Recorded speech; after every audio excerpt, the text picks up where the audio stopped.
And welcome to World No Tobacco Day, #TobaccoExposed. This campaign is all about young people, and we are going to be talking about the tobacco and nicotine industry and how they try and manipulate young people into buying deadly products.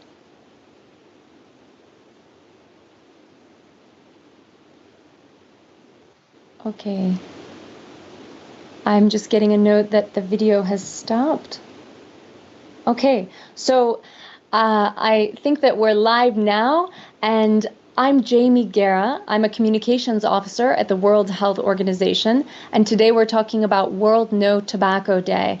And this year's campaign is all about how the tobacco and nicotine industries are targeting young people. I'm here with my colleague Kirsten today. Hi, my name is Kirsten Schotte. I'm a medical doctor and I work here at WHO in the Health Promotion Department. Thank you, Kirsten, and thank you to everyone who's joining us online.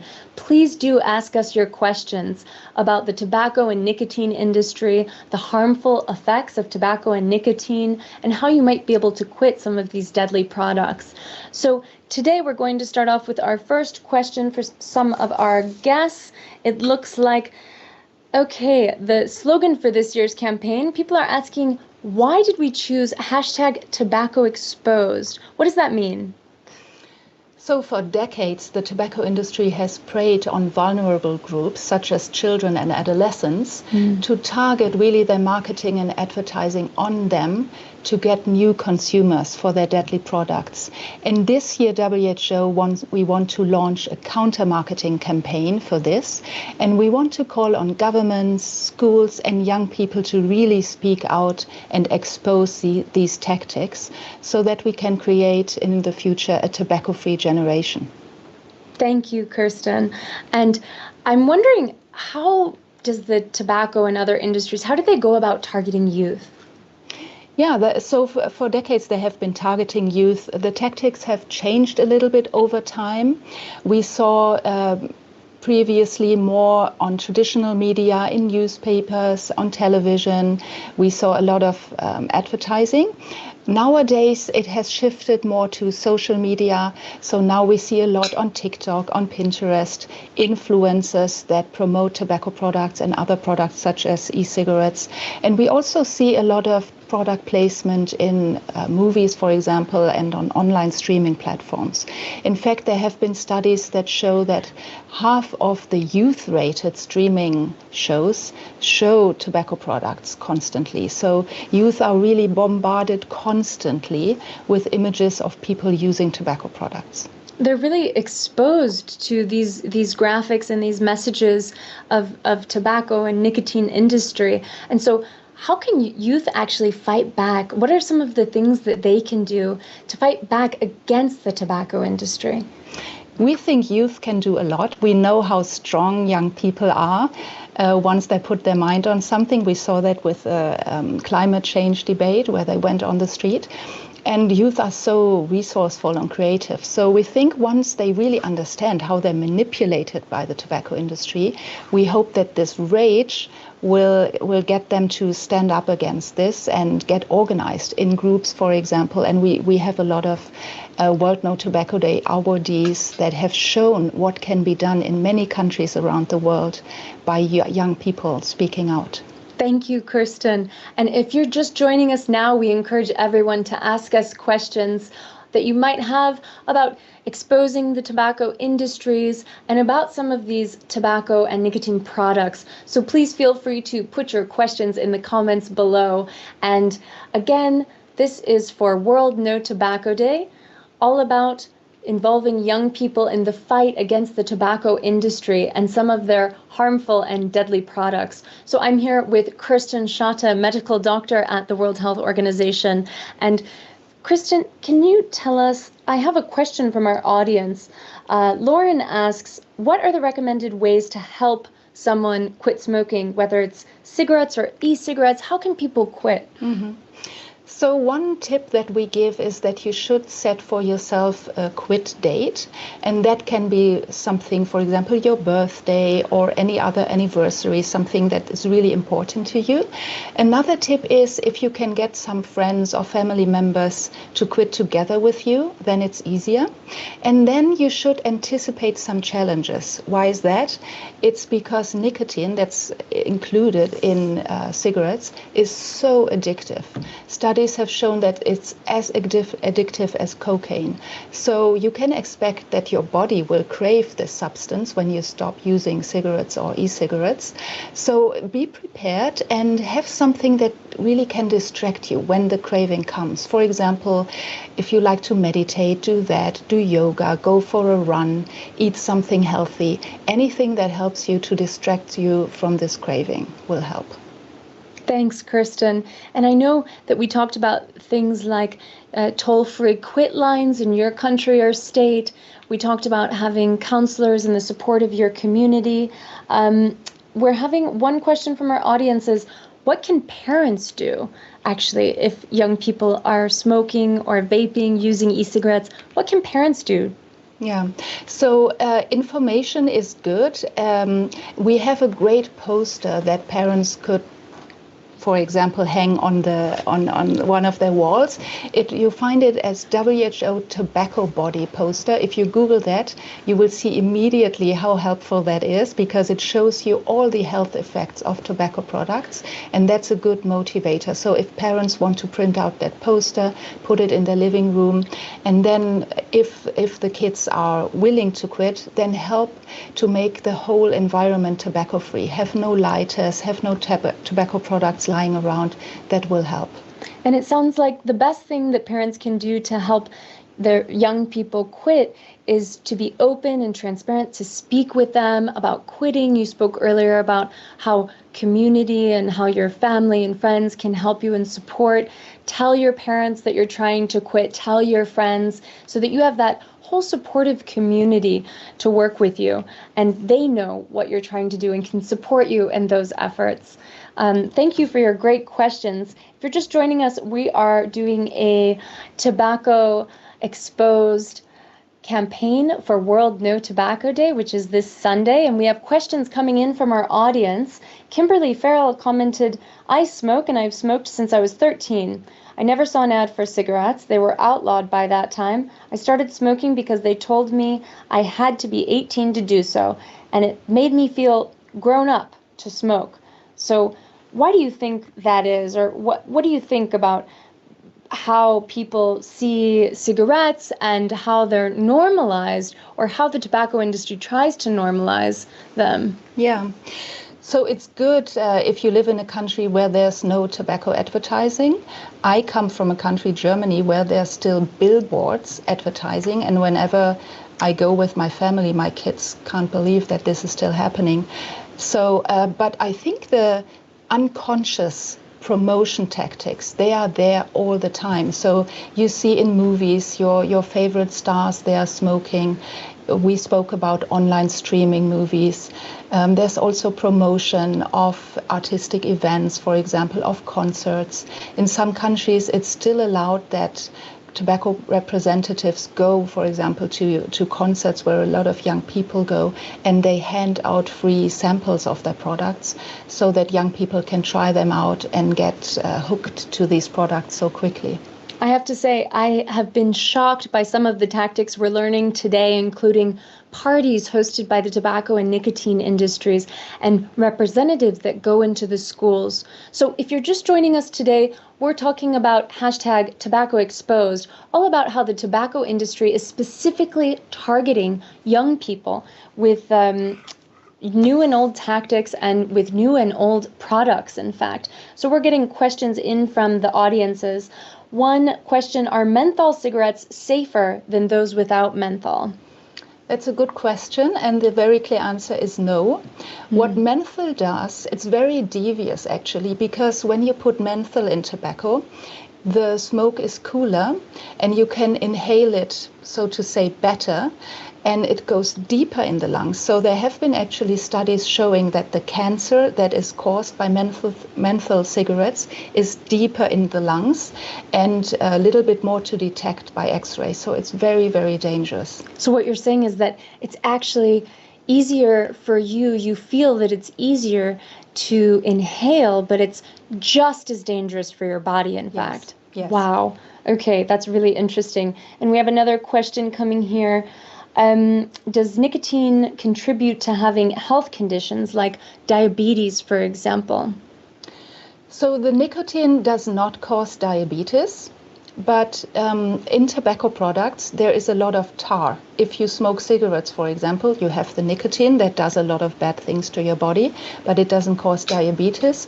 What damages the blood vessels in the body is the tar that's contained in tobacco products.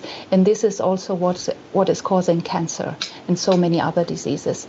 The nicotine is a very addictive product, substance, that causes the blood vessels in the body to constrain, and then the oxygen, for example, cannot be transported as well to all the organs in the body.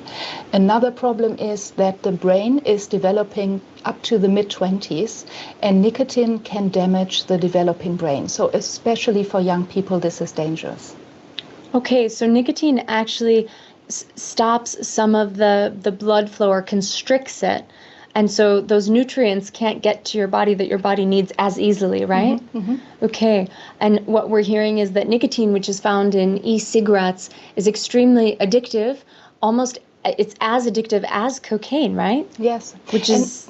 And many kids don't know this because if you look at e-cigarettes, if you go to a shop and you look at these products, you see all of these flavors, bubblegum, cherry, Coca-Cola, you name it. There are 15,000 of these flavors. And if kids see that in the shop with the sweet packaging, looking pink and rosy, they assume that this is meant for them and not dangerous and doesn't contain nicotine. So a lot of young people are actually shocked when they learn that these are very addictive substances that can harm them. Wow. Thank you, Kirsten. And right now we're going to take a little break and go to our friends in Ireland. We have now joining us Zara Daly. She's a youth representative from an Irish youth group in Limerick, Ireland, Limerick Corlananog.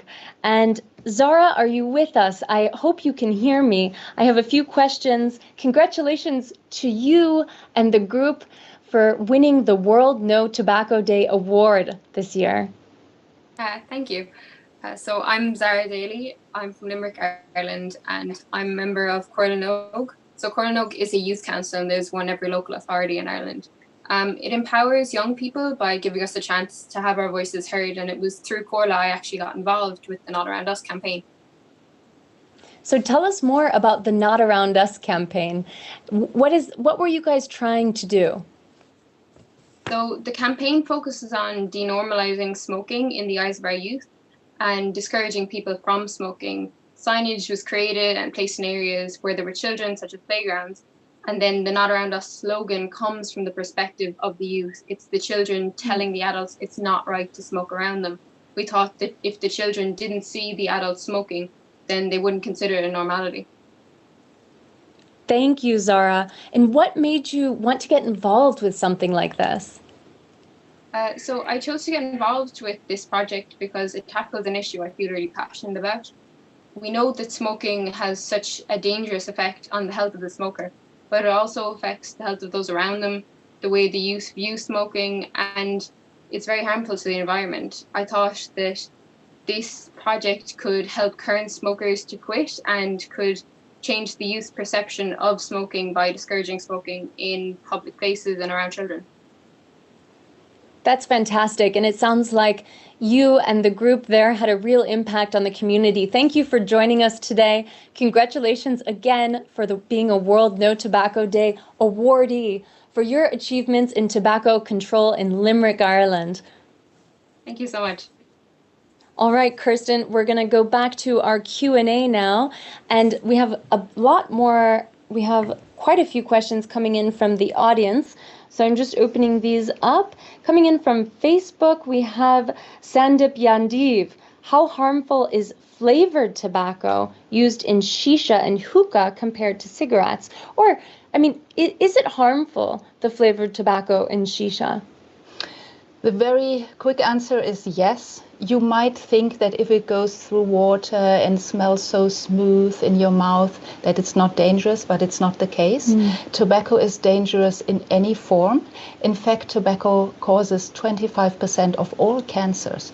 All cancers. So it's really an immense health burden. And hookah is just as dangerous as smoking cigarettes.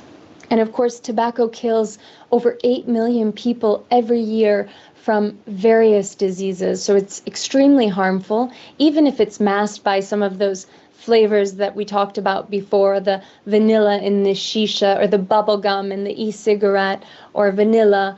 It still is very, very harmful. And another question coming in from our audience, what types of cancers are caused by smoking?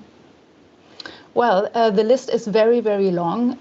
Smoking causes almost cancer in almost all organs of the body. We have the WHO tobacco body poster where you can take a look. Of course, lung cancer, cancers of the nose, the throat, the mouth, bladder cancer. Of course, because if you're chewing tobacco as well, it can cause oral cancer, yes. Right? Mm-hmm. Okay, yeah. Wow. Thank you for that question. And we have quite a few more. And just to remind everybody, we are talking about World No Tobacco Day, and this year's campaign is focused on youth and what they can do to fight back against the tobacco industry. So to get informed, please go online, take our quiz at who.int. We also have the quiz available on TikTok and other platforms like Instagram. We hope you'll join us and even take our TikTok dance challenge, #TobaccoExposed. So our next question here is we're going to talk a little bit about how many young people worldwide use tobacco, Kirsten. Is it a big number globally? How many people, young people worldwide, use tobacco? We have a number from 177 countries, and that is 44 million people in the age between 13 and 15 years old. And this is about 12% of the population in that age group. And I know that we've seen an increase with things like e-cigarettes. Can you tell us a little bit more about e-cigarettes and the rate, and how we've seen that increased in different countries? Yeah, so in most countries in the world, the rate is increasing quite fast. And we have some countries in Poland, for example, where more than 20% of young people use e-cigarettes. The US is another example where this has become a huge public health problem. And this is a problem because young kids that use e-cigarettes have more than double the chance of becoming smokers of cigarettes later in life. And we talked already about all the health effects of cigarette smoking. So this is really a problem. So, and that brings us to a question from one of our audience members. Gail is asking, so what can be done? What kind of regulations can be put in place to prevent young people from using tobacco and nicotine products?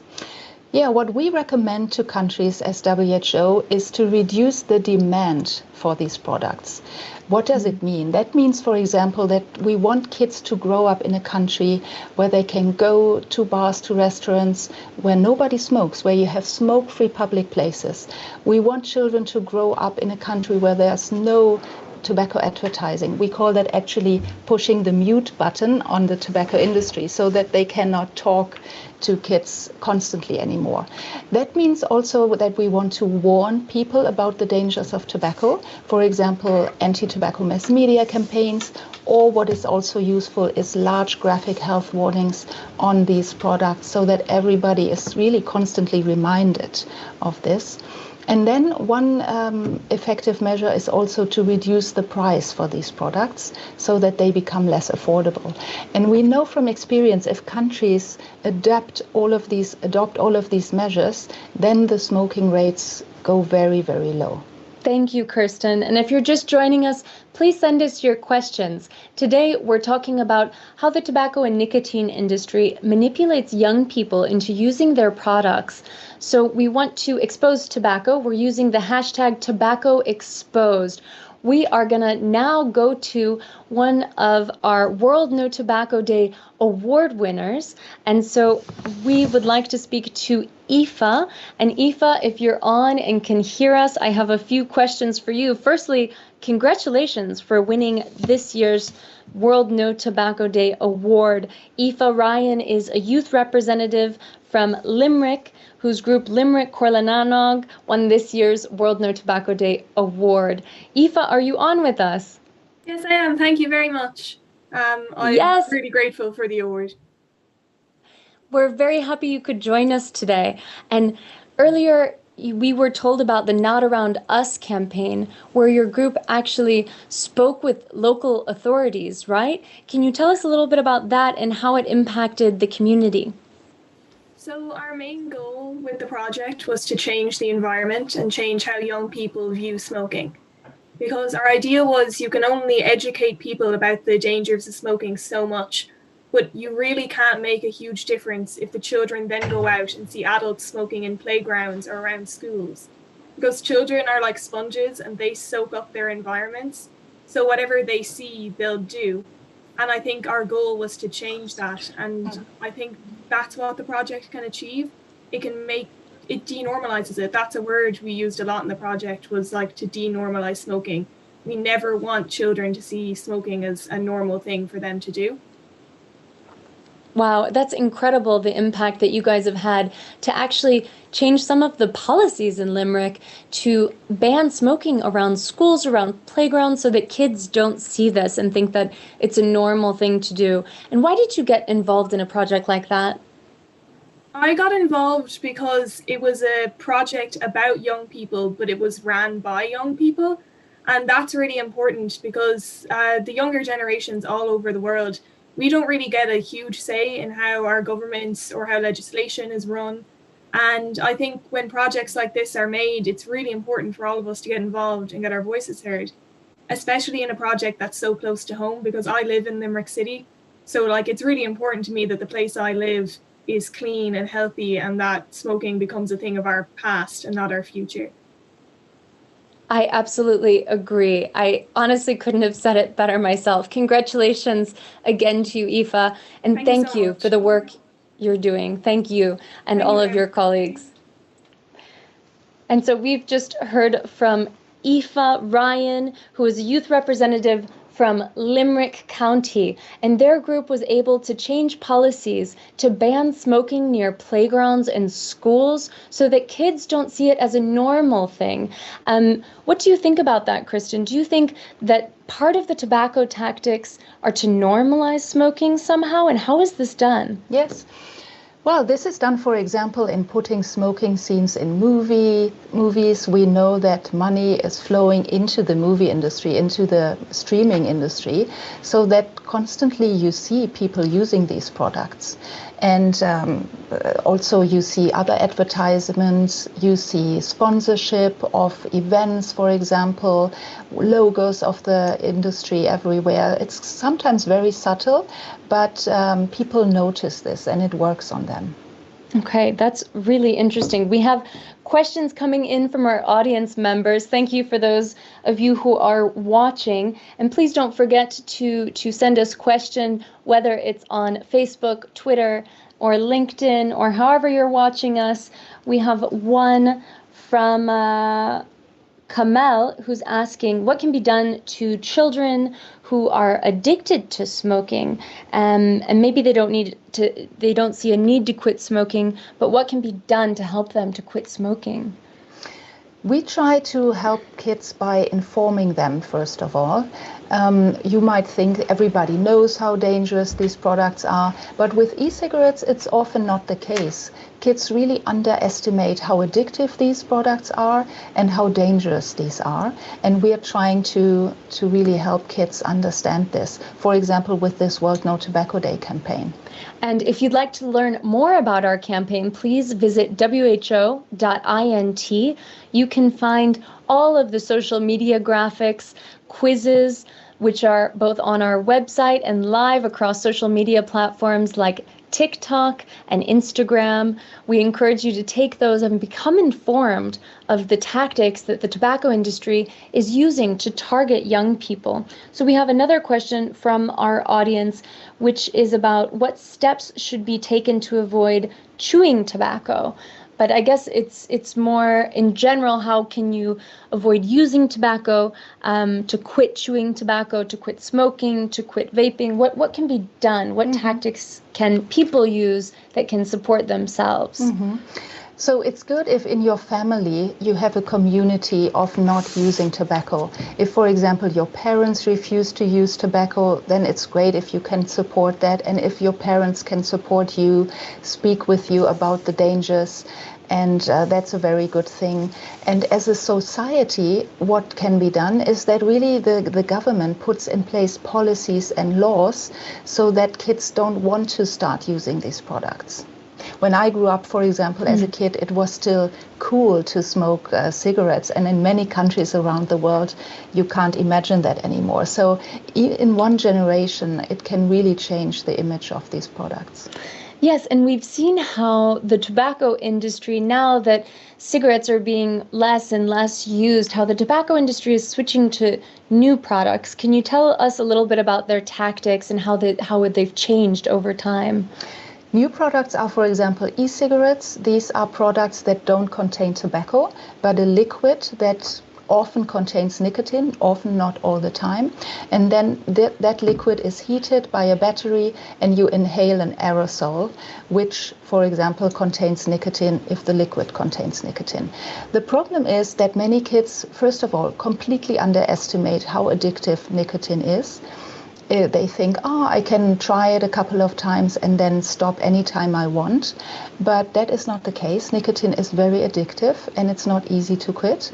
And then all the flavors in these products make it so attractive to children. And children don't understand that these are really dangerous products, not meant for them.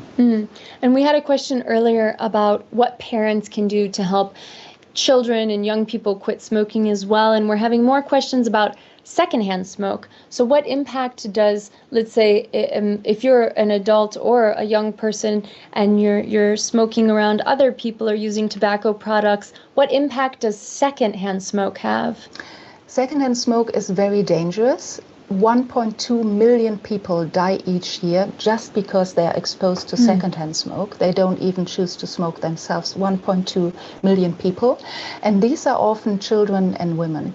And secondhand smoke have the same effects as smoking. You get cancer, you get cardiovascular disease, you get emphysema from secondhand smoke. This is why it's so important that governments make all public places completely smoke-free.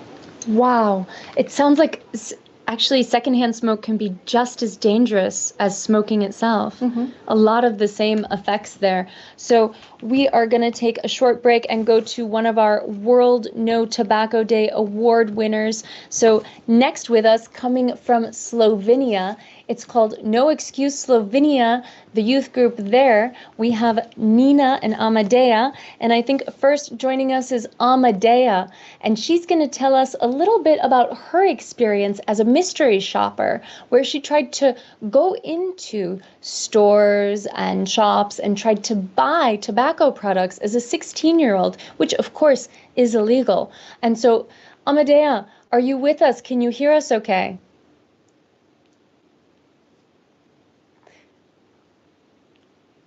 Welcome, Amadea. I'm not sure you can hear us because I can't hear your sound, but I do want to ask you a question. Was it easy for you to actually buy tobacco products?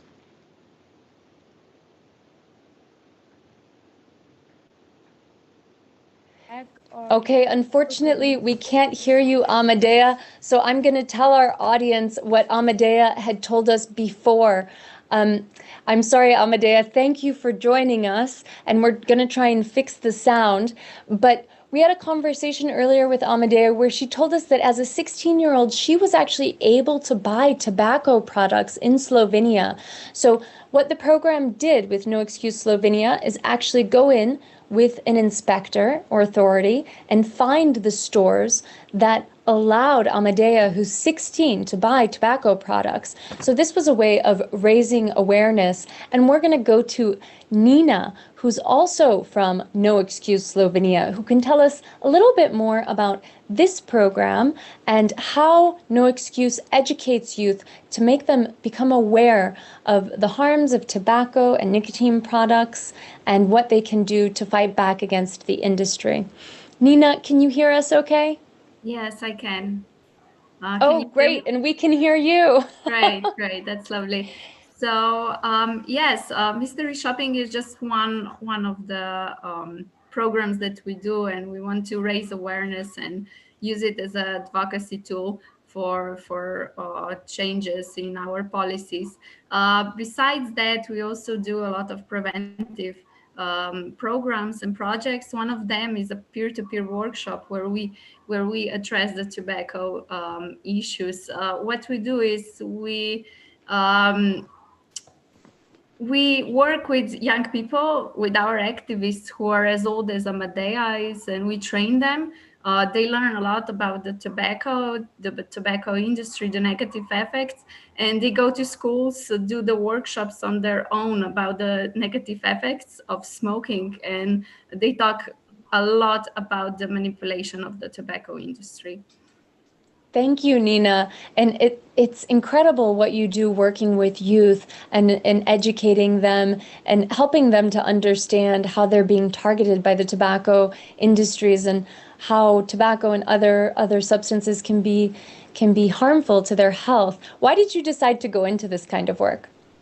So I first started as an activist, as a volunteer when I was 17, and it was really just something new, something I was interested in. But after time, you really understand that you're doing something important, and you try to change the society and do something good in your environment. So after time, I took over the projects on the tobacco, and now I am an employee in No Excuse Slovenia, and I'm so happy with my job. And you've won this year's WHO World No Tobacco Day Award. So congratulations to you and your group there in Slovenia, No Excuse. Thank you for joining us today. Thank you. And for those of us who are just joining, thank you. And thank you for all of your questions you've been sending in. We've had quite a few questions from the group. We're going to talk a little bit about the campaign. This year's World No Tobacco campaign is #TobaccoExposed. And we've been talking about some of the ways that youth have been targeted by the tobacco and nicotine industries. Kirsten, can you tell me a couple of these ways, and what are some of the most shocking things that you've seen? Well, it's a long list. Let me see. What is most shocking?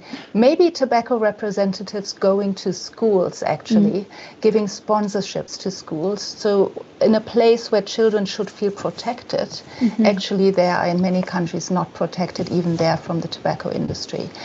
So that I would say is the most shocking. Also shocking is that there are youth events like concerts where you see representatives of the industry giving out free samples of their products to hook youth, or giving branded products, merchandising products with the tobacco brand logo on them. And then also all the advertising on social media by influencers, or product placement in movies. And I've seen at stores, they even sell it in these, gummy vitamins. I love the gummy vitamins, and I see those, but they're actually like e-cigarettes or something like that, or even in milk cartons. So as a young person who likes chocolate milk, for example, you might be tricked into thinking it's something that you like, it's good for you, and picking up that product that attracts you. So we have quite a few questions about some of the harms of tobacco. What additives does tobacco industry add to cigarettes, and what are their effects on health? For example, we know that it's extremely harmful. So what are some of the chemicals that are added to cigarettes, for example? So to make cigarettes deadly, and I'm saying deadly because cigarettes kill half of their users, This is really incredible that we have a legal product that kills half of their users. And to make them so deadly and so dangerous, you actually don't have to add anything. The tobacco has it all. We're talking about formaldehyde, benzenes, all of these cancerogenous products. That means substances we know they cause cancer in humans. And all of that is already in tobacco. So the industry doesn't need to add anything to kill you. But what they add, for example, is sugar. And why do they do that? Because they figured out if you put sugar in tobacco, the nicotine raises in your blood quicker and decreases quicker. And why this is good? Because it makes it more addictive. Oh, wow. And that has been known for a couple of years. The industry had to publicly make available some of their internal documents.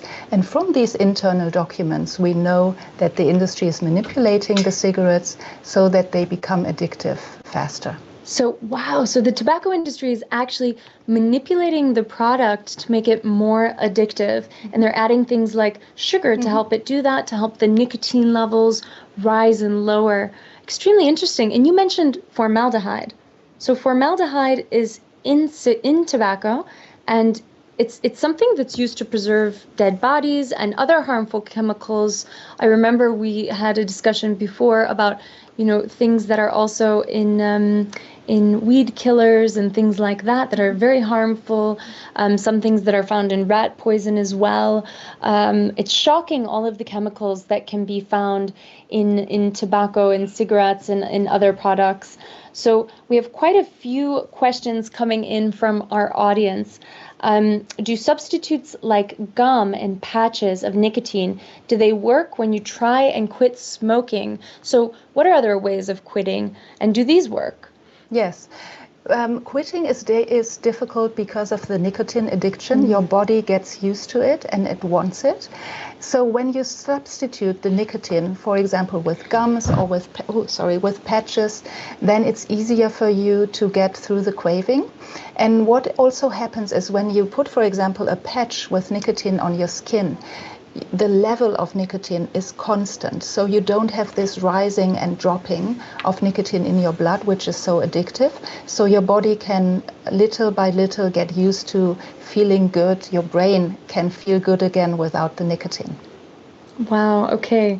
And so if you are going to quit, what are some good tips to have someone quit? I know you spoke about nicotine being extremely addictive as cocaine.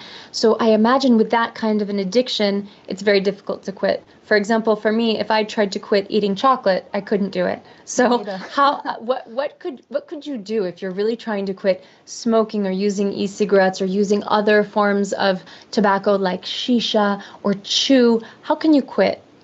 So first of all, you should set a quit date, something that is meaningful for you. It could be your birthday, a birthday of a good friend, or any anniversary. Then you should tell your peers, your friends, your family about your intention to quit, so that they can support you.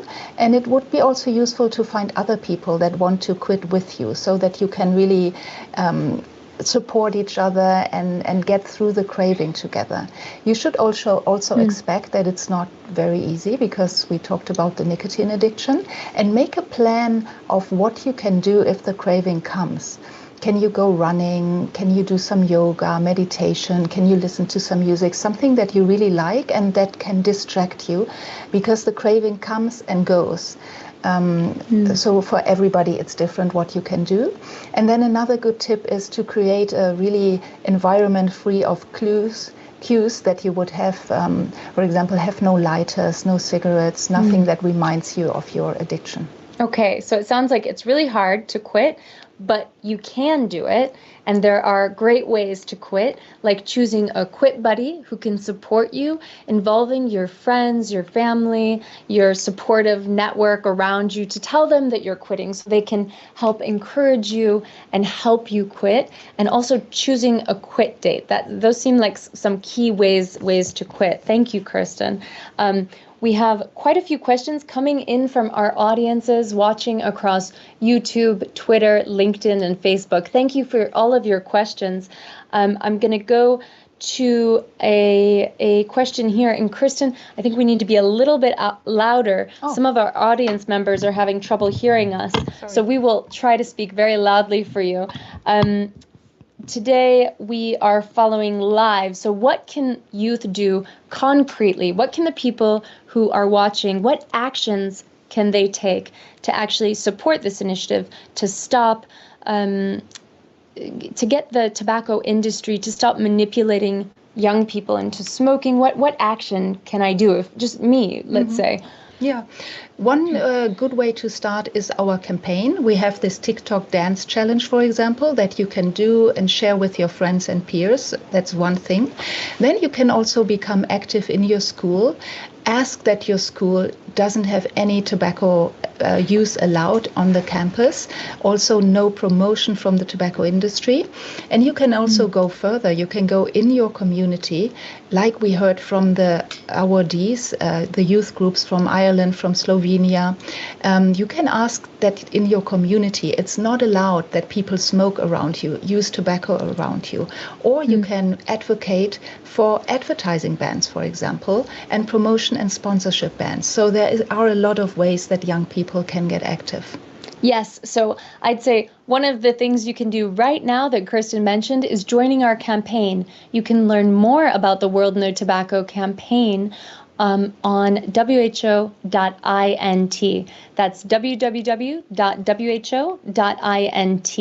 And you can find all of the social media material on the World No Tobacco Day campaign, which you can help and spread the message on the fact that the tobacco industry is targeting young people and manipulating them into using some of these very deadly products, whether it's traditional cigarettes, hookah, shisha, chew, or newer products like e-cigarettes that are addictive and are harmful to young people.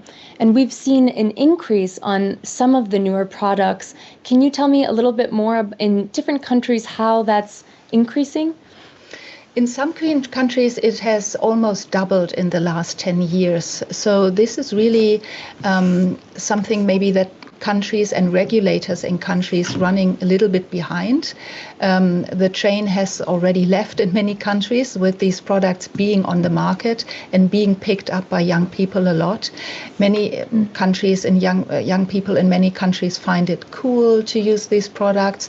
They also get addicted very quickly. So we have seen really alarming rises in the use of these products. Okay, so we're going to take just one last question from our audience for now before we go off to our World No Tobacco Day awardees. So what happens in the body when you stop smoking? Your body misses the nicotine. The nicotine attaches to receptors in your brain, and that makes the brain feel good. And when you stop using the nicotine, that makes the brain really feel very bad. So you get the craving for these products. So it might make you grumpy for a little while, but in the long term, it will make your body much, much healthier. And you can even live a longer life. As we spoke of earlier, tobacco products kill 8 million people every year from diseases like heart disease. And what other diseases, Kristen? Cancer, cardiovascular disease, emphysema of the lung, but also diabetes, for example. Respiratory disease, many others. Yeah. And now we are going to take a short break so we can go to some of our World No Tobacco Day winners from the US. And congratulations to you guys for winning last year's award. I think first we are going to speak with our guest Hannah, who is coming to us from Florida, and the youth group Students Working Against Tobacco. Hannah, can you hear us okay? Yes, I can hear you. Thank you for having me. Oh, thank you for joining us. And can you tell us a little bit about why you guys won the World No Tobacco Day award? You had a great campaign called I Am Not a Lab Rat. So what does that mean? Sure. So Not a Lab Rat focuses on the growing youth e-cigarette epidemic and how we can prevent big tobacco from using youth as their lab rats or their test subjects for new products. because they've been starting to use tactics such as bright colors, abstract shapes, and youthful flavors to try to get kids hooked on these electronic nicotine delivery system devices.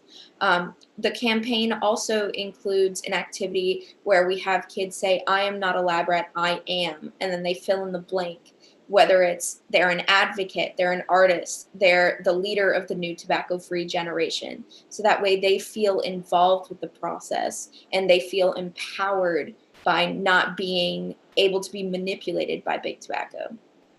Wow, thank you. And for those of you watching, why don't you tell us what you are? Because you are not an experiment. You are not a lab rat. Why don't you tell us in the comments what you are? Are you an artist? Are you a musician? Are you a dancer? Are you an actor? And what about you, actually, Hannah? What are you?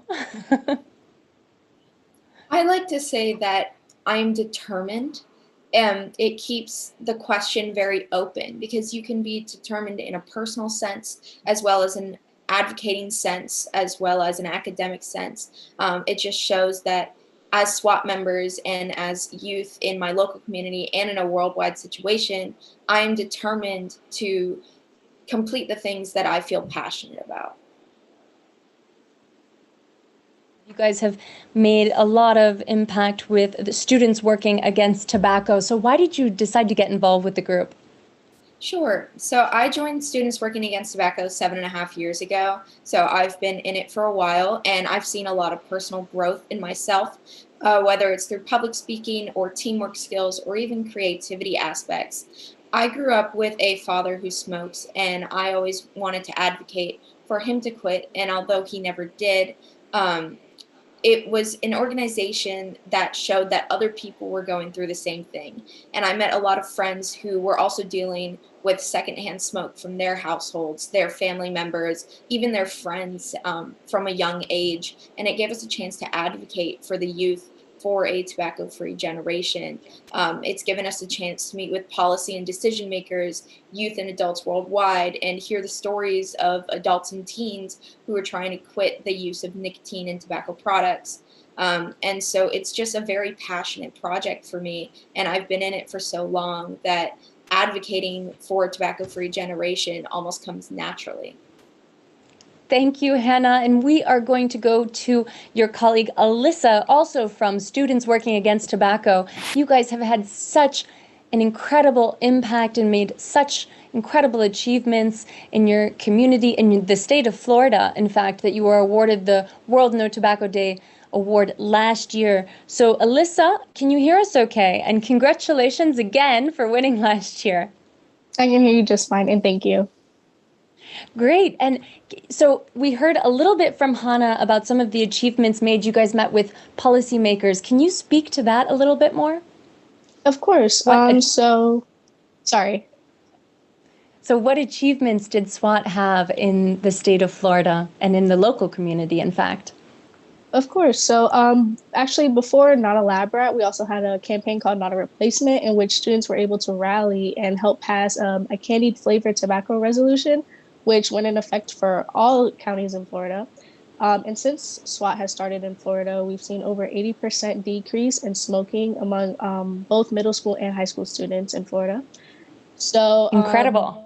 Yeah, this year we've also been focusing on the marketing tactics of flavored products, just like Hannah mentioned. So we're really working on reducing the spread of misinformation regarding e-cigarettes and their health effects on the youth and communities. You guys are such an inspiration to show what youth can do together to help stop the tobacco industry and actually fight back against these industries. Why did you decide to get involved? Of course. So I grew up in a family that used tobacco. It was something that was completely normalized. And growing up, I became an advocate for movements, for minority communities. And when I learned of specific targeting tactics towards people of color and like the relation that tobacco companies had with them, it made me really want to get involved to stop the targeting of not only the youth, but minorities in the community, especially African Americans. Wow, thank you so much for joining us today, both of you. It's a pleasure speaking with you, and congratulations to all of our World No Tobacco Day awardees. Today we spoke with young people across the world, including from Ireland, Slovenia, and the United States. And I'm here with Kirsten Shata. We are answering your questions about how the tobacco industry is manipulating young people into using their deadly products. And if you'd like to find out more about the World No Tobacco Day campaign, you can visit www.who.int. And if you'd like to join some of our campaigns, we are across WHO social media platforms. You can take the TikTok quiz or on Instagram as well, or join our dance challenge. And we're using the hashtag tobacco exposed. So it looks like we are going to come to an end now. So I'd like to thank you, Kirsten, for joining us today and informing people of the harms of tobacco products and how young people can fight back. Thank you. Thanks. And now we're going to cut to a video for World No Tobacco Day, which explains how the industry continues to target young people even during this global pandemic, where it is actually much more deadly for people who are smokers.